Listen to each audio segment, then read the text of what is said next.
नमस्कार। मैं आपकी चहेती क्षमता प्रकाश आज फिर अपने पिटारे से लेकर आई हूँ एक स्टोरी।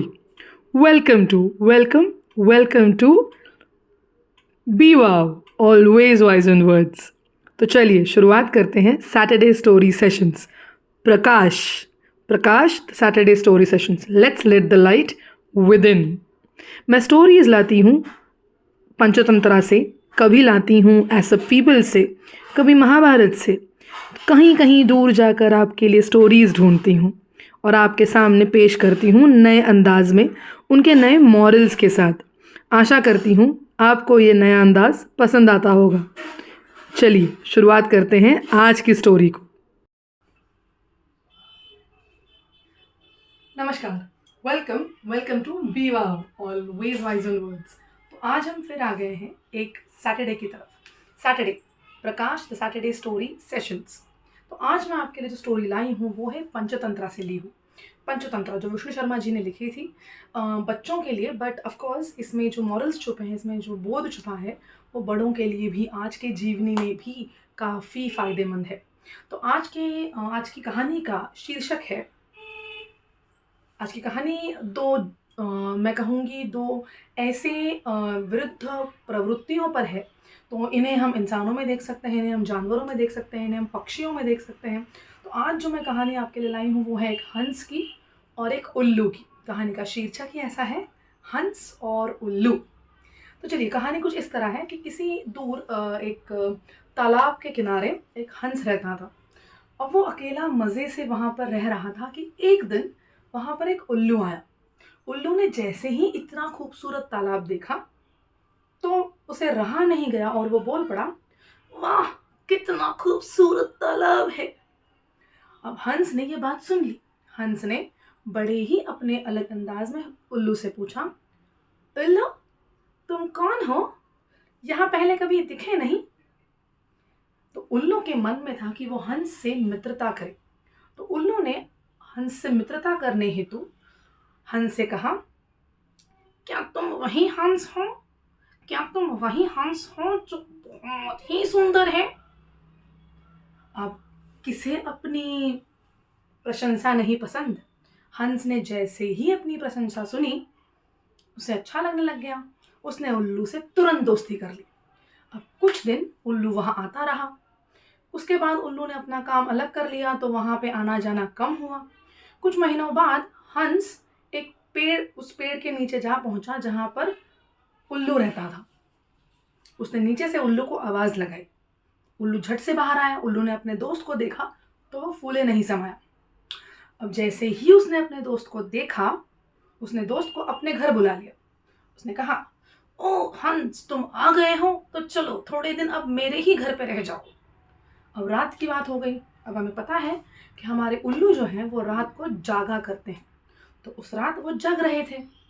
पास ही में उस पेड़ के नीचे कुछ यात्रीगण सफ़र कर रहे थे। रात का समय था तो वो पेड़ के नीचे बैठे हुए थे। अब उल्लू क्योंकि रात को जग रहा था, कुछ बोल पड़ा और वो यात्रियों ने इसे एक अपशगुन मान लिया। उनके पास जो चीज़ें थीं उससे उन्होंने उल्लू पर निशाना साधा और सोचा कि क्योंकि अपशगुन हो गया है हम इस उल्लू को मार देते हैं। पर क्योंकि वो यात्री थे, उनका निशाना चूक गया और बेचारा हंस बिना किसी गलती के मारा गया। तो देखिए, कहानी दिखने में तो काफ़ी सरल लगती है पर इसमें काफ़ी छोटे छोटे हमारे लिए बोध छुपे हुए हैं। तो बोध वो कैसे हैं वो देखते हैं। हंस और उल्लू की मित्रता, मैं ये नहीं कहती कि मित्रता होनी नहीं चाहिए, पर मित्रता करते वक्त, मित्रता हम जब निभाते हैं तो हमें ये भी देखना चाहिए कि हमारी कोई बात से, हमारी किसी बात से हमारे मित्र को कोई मुश्किल ना हो, या उसी का विपरीत अगर सोचें तो हमारे मित्र की किसी बात से हमें परेशानी ना हो।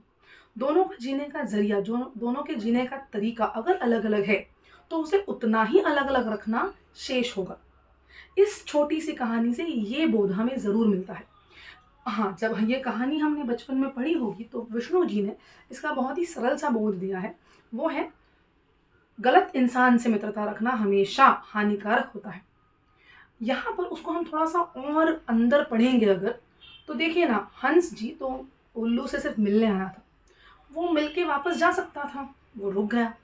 तो बहुत बार हम अपनी मित्रता में, हम अपने किसी से निभाने वाले किसी रिश्ते में इतने उस रिश्ते को लेकर खो जाते हैं, बह जाते हैं कि बहुत बार हमारा स्वभाव उस स्वभाव से विभिन्न है, उससे हमें हानि हो सकती है, ये भूल जाते हैं।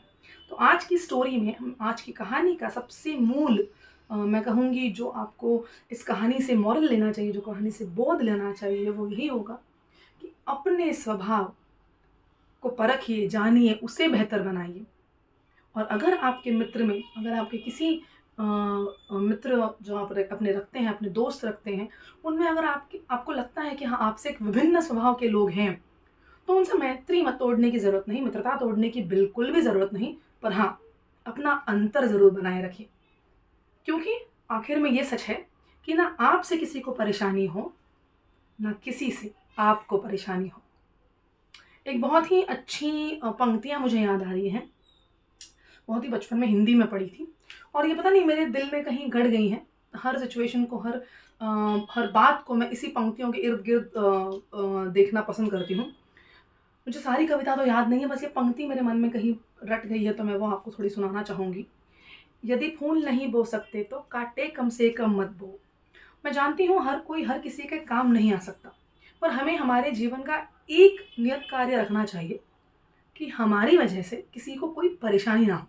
हमने अगर ये भी मान लिया, ये भी करने के लिए हम उत्सुक रहे, तो भी जीवन काफ़ी सरल हो जाएगा। चलिए, आपसे अलविदा लेती हूँ, मिलती हूँ अगले शनिवार एक नई स्टोरी के साथ। तब तक के लिए देखते रहिए be wow, always wise on words. Do share, like and subscribe the channel. Bye bye.